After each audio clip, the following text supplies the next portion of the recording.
But we are on tour, baby. Yes. I don't know what to say.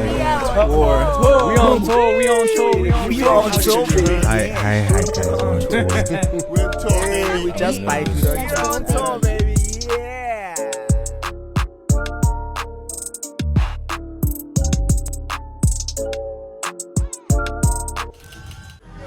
Good morning, good evening, good afternoon, wherever you are in the world. Wow, my name is Lebahang Matlosa and we are back for a new season of Podcast on Tour. And I am here with two lovely individuals who are going to be telling us what they do. But if you don't know about AviJozi, AviJozi is a 2-day festival.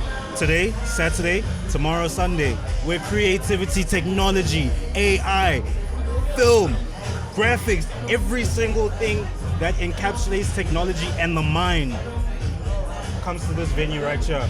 This year's theme is Heart of Steel. You know, I'm not really a robot man myself, but the main theme is like, you know, robots have hearts too. Heart of Steel, I mean like not Iron Man, Superman. Isn't he like Man of Steel? He's the man of steel, but he doesn't have a heart of steel. Because he's an alien. Yeah. Okay. You know, I mean, that is technically correct. he's still got a bit of flesh and everything. Technically correct. You know, but you don't know who I'm sitting with right now because it's actually their first time on the page. Guys, please introduce me and introduce the viewers to who you guys are. Okay, well, I am Michaela Bassi, and I'm most known for being a producer in the games industry. I've worked with Nyamakop and FedCook Studios. And yeah, currently working at FedCook Studios with my friend Juliet. Hi. So I am Juliet Love. I am currently also working at FedCook Studios, as Michaela just mentioned. I am a sound designer, so their game Gushesha Gear, I have done all the sound effects for that, which has been super, super fun. It's been awesome. And also we have worked on our own game, actually, which is probably what you'd like to speak why to. We're here. Probably why we're here. I don't know. We don't know yet. Do you have the script? No. You guys are going to get more into what you guys have coming up for the people that are watching and your audience as well. What would you guys say your role here at AviJozi is? Well, specifically, we have a stall, Juliet and I, called Four Old Men. We are not old and we are not men, but that's besides the point. It was funny at the time. Yes. But we are presenting a game called To Walk Alone. And yeah, that's the reason why we applied for AviJozi is we want to get our message across and have the public experience the game that we've been working on for not over 3 years, but it's been 3 years since we have worked on it. Yeah, so we made it like a rough version about 3 years ago, right? And now we've got some experience, we've gone into the industry, we've come back and we're like, okay, we can make it better now. We know how to tackle this, and we feel like we have the credits to be able to tackle it. We have. Right. And I guess with relation to your question, the reason why we brought it to AviJozi is because a lot of people have resonated with the theme and topic of the game and have told us that it has really meant something to them. So that's been a very heavy driving factor of showing the world this idea that we had. Yo, I don't know if you guys caught all of that. You might need to rewind, put it in 0.5 speed, because that was a mouthful of valuable information that they gave you guys about their game. Thank you so much for sharing that with me. Can you just delve a bit deeper into what the game is about? What your specific roles in the game development process has been? Yeah, sure. Do you want to go through the gameplay? Okay, so let me start off with the intention. Where did it start? So for the game jam, essentially the theme of the game jam was don't look. Okay, and so from that theme, what we took from was the idea of kind of walking the streets and being nervous and feeling like, okay, people might be approaching me. It's not necessarily if they are or not. It's almost the fear anxiety. that they might. Yeah. It's the anxiety. And not everyone has access to that emotion, right? That's a feeling that some people just don't get to experience. I'm not saying they should. No. Thank you for clarifying. Thank you. She does not want everyone to be scared when they're on the streets. Ideally not. But what we want to do is we want people to feel that, to empathize with that experience. What does that feel like? What does that mean to people? When someone says like, oh, I don't want to go to the bathroom on my own. And some people are like, really, no. honey, it's a bit of that's why we want people to understand what that emotional connection is. So that's why Yeah. we started with the game. The game was basically to link it to the game jam was not to look at the people who are stalking you or harassing you, and to just kind of keep going to try and find your way home. What we've brought to AviJozi now is a version that has more realism in its quest. So like, we want the player to make use of their journey home. You know, you're like you're a girl with a single parent mom, and you're trying to help out in a house. And yeah, we just want to add a really like much deeper narrative to this concept of basically just walking, right? And it being scary. So there's a lot more to explore and personalized experiences that even we've experienced, but there's like a wider audience of other women as well who have experienced that. Yeah. I'm sorry to like actually follow up on your question, because you asked about our deeper roles. Okay, so Yeah. I've done the narrative, and I'm also going to be doing the music and sound design. And yeah, we're both going to be doing some game design. Yeah. And Michaela's done some amazing art. Like, everybody check it out. It's really, really cool. But yeah. Yeah, so I was the artist and I guess the game designer as well. And producer. Producer. But the kind of concept behind the artwork or the art style is Tim Burton, who's a film producer. He did a lot of horror-themed movies.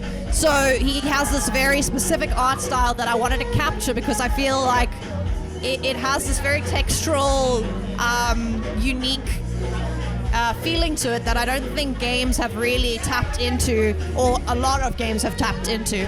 And it does have this like innocent storybook Yes, feeling, right? yeah, Which yeah. kind of is a bit jarring in its own way, because it's a game about something that's disturbing, and also it's got this childlike aesthetic. So it's kind of playing off of that as well. Yeah. It's kind of like to not entirely hyper-focus on the serious tone of the game by juxtaposing it with this like cartoony look. You know what I think, actually? I think what I really appreciate about the passionate explanation that both of you guys gave me about the game is that the concept of the game is quite simple, you know? Yeah. But I think there's so many connotations and a lot of social awareness that a lot of people don't have, that other people do have to live with on a day-to-day basis. I really do love games, but I love games that also touch on social issues that don't get that much light, you know, in the gaming industry, because it's scary for girls to walk home at night, you know, like It's scary for anyone to walk home at night sometimes. Yeah, truly. Yeah. but it's a very scary thing, you know, especially if you're by yourself. If you don't have a group of people and you're alone, anything can happen to you, you know. Yeah. And I really do find that very fascinating. And please, I'm going to tell you what the name of their studio is at the end of this, so please check it out. Do you guys have a beta? Or So we are going to be uploading a version that will be updated periodically on itch. But if we do find funding and stuff like that, then development might be a bit more close-ended. But we'll see. We'll see whatever comes up. Okay. So with AviJozi, we're here at AviJozi. I wanted to get your opinion, or both of your opinions, on how do you guys think an event like this, where there's over 9,000 people here today, how does an event like this kind of influence creativity, AI, technology, just the development of all of that stuff within the creative industry? What do you guys think?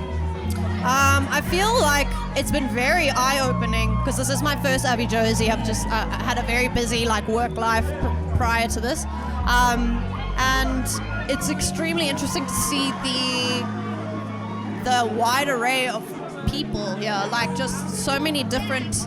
I mean, it just shows like South Africa's, you know, diversity, right? But also like the skill set as well. It's insane. There's so many different people with so many different skills here that find something interesting in our game, right? It's something, especially at AviJozi, there's something for everyone, I feel.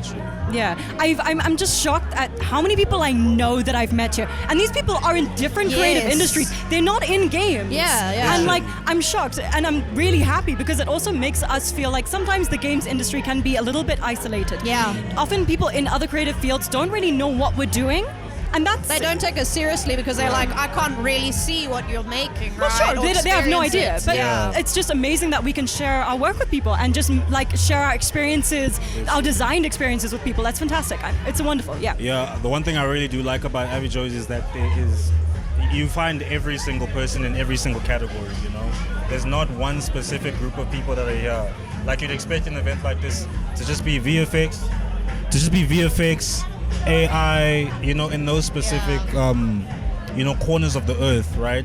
But you're seeing people that make music, people that are in production, film, all of this stuff, and There's a lot of high schoolers as well. A lot of high schoolers. That's I'm really seeing uniform. cool, man. You know what I mean? Yeah. That's so awesome. But I think the last thing I want to ask in terms of this is what can people expect from you guys as a studio in the future? Yeah, so I think we're kind of in this limbo state where we don't know exactly what we are. So we rather call ourselves like a team, you know, of like creatives. And going forward, we just want to make games that we are really passionate about and not be sucked into a sort of commercialized world, which there's definitely validity to that in the games industry.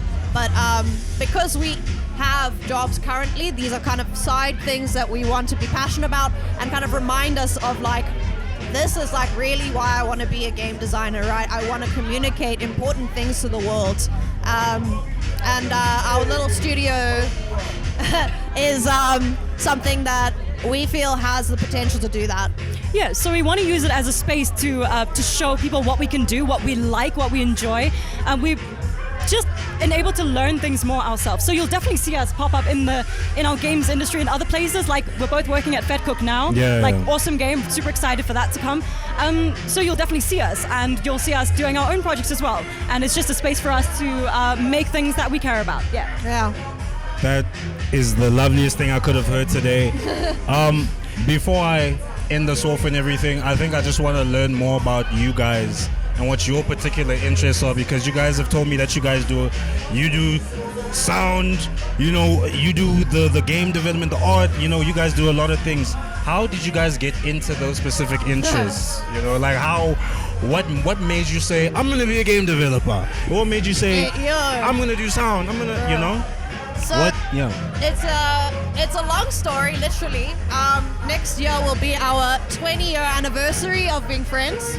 Wow. So it's been a long ride. It's been a while.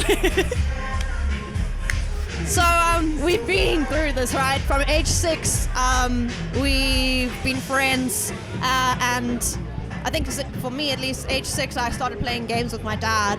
I was playing World of Warcraft with my dad, and then kind of shared that game passion with Juliet. And all throughout high school, we carried that. No, exactly. Like you were playing with your dad, and I was playing with you. Like I would come to your house and play like The Sims and Sport and World of Warcraft, and like that's how we were friends as well. So that's kind of been like a journey. A 20-year-long journey, essentially. And like we were in a space that was not elevating games or that kind of sphere of education. Yeah. So Juliet and I felt like we had something very special and unique about us that we wanted to carry through university, carry through all the way, you know. We also work well together. Let's put it that we way. do. We work well together. Yeah, it looks like you guys work well together. It's We've taken known a each other while. for a long time. Yeah. So. Yeah, I mean, in the 20 years, you guys should know each other's flow. You know? But no, thank you guys so much. Where can people find you guys? Social media? Please tell us, where can we find you guys? Yeah, sure. For the two of us, you can find us at 4 Old Men. One word on Instagram. 4 Old Men. And then personals, I mean, do you want to... Mine is juliet.e.love on Instagram. And yours? Mine's mickey.bussy on Instagram or mickbusbus on Twitch. And yeah. No, thank you guys so much for participating with me, coming onto the podcast, just to get an idea of you guys, because I do believe at an event like this, you have to put everybody that's in the same space as you up as well. Lift them up, you know? yeah. Thank you guys so much for watching. Don't forget to leave a like and subscribe. And maybe we're going to have him back on the podcast again when we're off a production break to see what the update on the games are. Please Don't forget to comment what your favorite part is. And come to AviJozi, guys. If you're not here, It is amazing. if Please you're come. not at AviJozi, what are you doing? You know what I mean? But that's me, Lebohang Matlosa, signing you off from Disputed People Games. I'll see y'all.